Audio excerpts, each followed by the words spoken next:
10,000 ರೂಪಾಯಿ ಸಂಪಾದಿಸಿದ್ದೇನೆ. ತೆಗೆದುಕೊಳ್ತೀನಿ. ಜಮದಗ್ನಿ, ಒಂದೇ ಒಂದು ವಾರದಲ್ಲಿ 10,000 ಹಣವನ್ನ ಹೇಗೆ ಸಂಪಾದನೆ ಮಾಡಿದೆಪ್ಪ?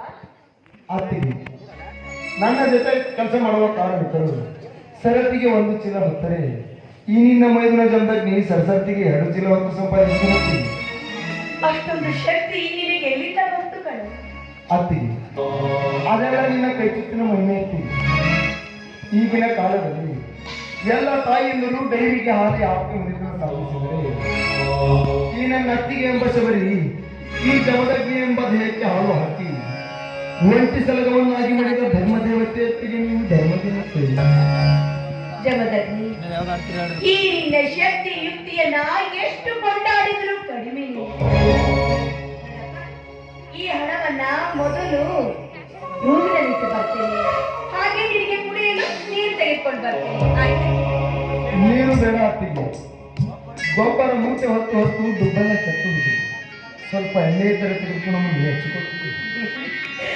ಅಲ್ಲ ಮೈದನ, ನಿನಗೇನು ಹುಚ್ಚನಂತ ಹೇಳಬೇಕು ಅಥವಾ ಕೋಣನಂತ ಹೇಳ್ಬೇಕಂತಂದ್ರೆ ಗೊತ್ತಾಗ್ತಾ ಇಲ್ಲ.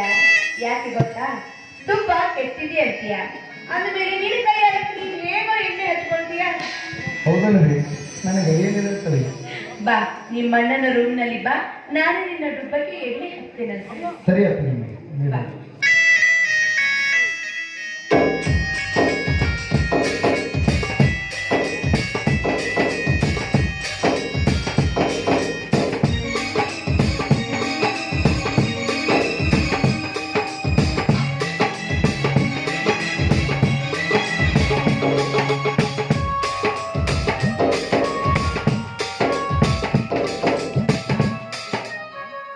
ಜತ್ತಿಗೆ ಬರ್ಕೊಳ್ಳಬೇಕಾಗಿತ್ತು.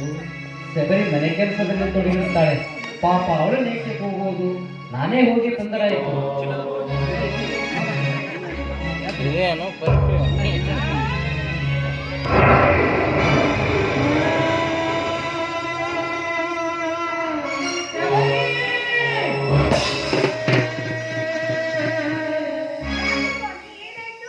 ಏನಾಯ್ತು ಎಂದು ಕೇಳುವೆ ಹೊಲಸು ಹೆಣ್ಣೆ.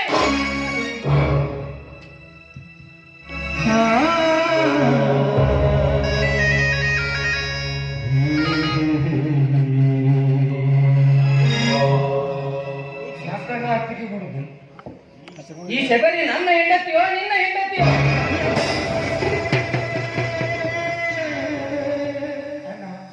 ಇದೇನಣ್ಣ ನಿನ್ನ ಮಾತು? ಮಾಡುವುದೆಲ್ಲ ಮಾಡಿ ಏನು ಗೊತ್ತಿಲ್ಲದಂತೆ ಮಳ್ಳದಂತೆ ನಡೆಸುವೆಯಾ ಕತ್ತೆ?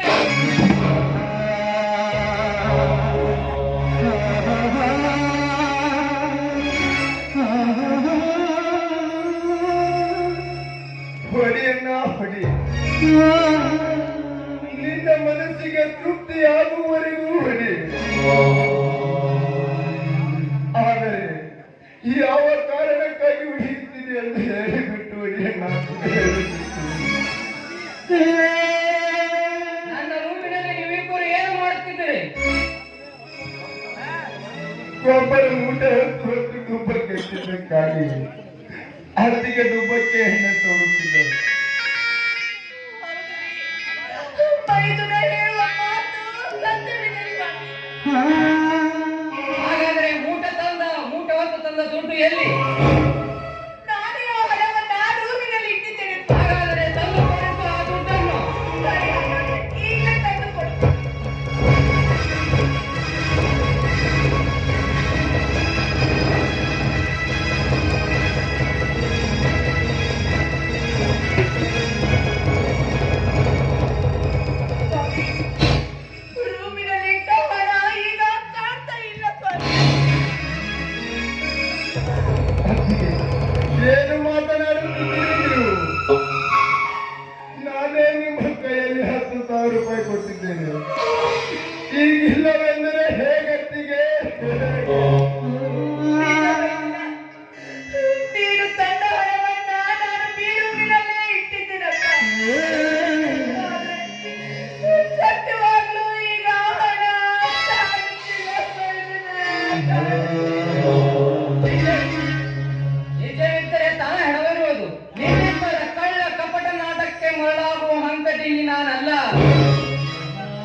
ಕೊಲೆಗೆ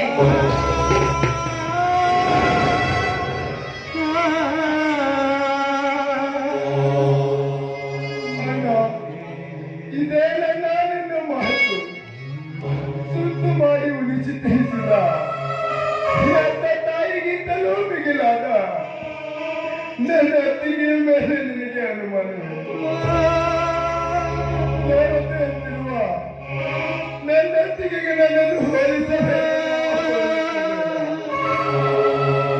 ನಿನಗೆ ಕಾಲಿಗೆ ಬಿದ್ದು ಬೇಡಿಕೊಳ್ಳುತ್ತೇನೆ.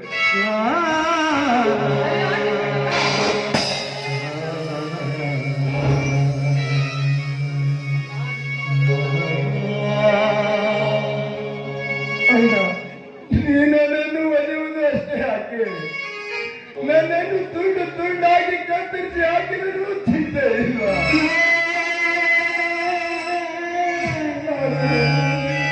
ನಿನ್ನಂಥ ಕಳಂಕ ಮಾತ್ರ ನನಗೆ ಒಲಿಸಬೇಡ. ನಾನು ಇನ್ನೊಮ್ಮೆ ನಿನಗೆ ಕಾಲಿಗೆ ಬಿದ್ದು ಬೇಡಿಕೊಳ್ಳುತ್ತೇನೆ. ಇನ್ನೊಮ್ಮೆ ಹೇಳುತ್ತೇನೆ.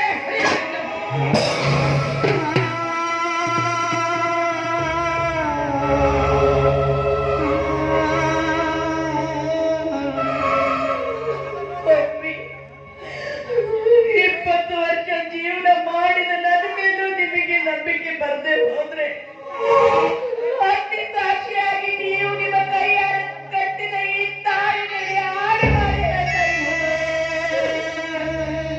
ನಾನು ಕರೆದಿ ಸ್ವಾಮಿ, ನಾನು ನೀವು ತಿಳ್ಕೊಂಡ ಹಾಗೆ ನಾನು ಯಾವ ತಪ್ಪು ಮಾಡಿಲ್ಲ. ದಯವಿಟ್ಟು ನಮ್ಮನ್ನ ಮನೆಯಿಂದ ಹೊರಗೆ ಹಾಕ್ಬೇಡಿ. ಬೇಕಾದ್ರೆ ನಿಮ್ಮ ಕಾಲಿಗೆ ಸರಿಯಾದ ಹೊರತು ನನ್ನ ಪಾದ ಮುಟ್ಟುವ ಯೋಗ್ಯತೆ ನಿನಗಿಲ್ಲ.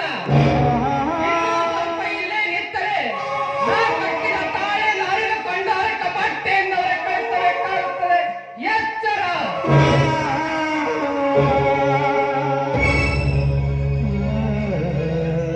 ಅಣ್ಣ, ಅತ್ತಿಗೆ ಕೊಡಲಿರುವ ತಾಯಿಯನ್ನು ಮಾತ್ರ ಹಿಡಿದುಕೊಳ್ಳಬೇಡ. ನಾವೇ ಹೋಗುತ್ತೇವೆ. ನಡೆಯೊತ್ತಿಗೆ ಹೋಗೋಣ.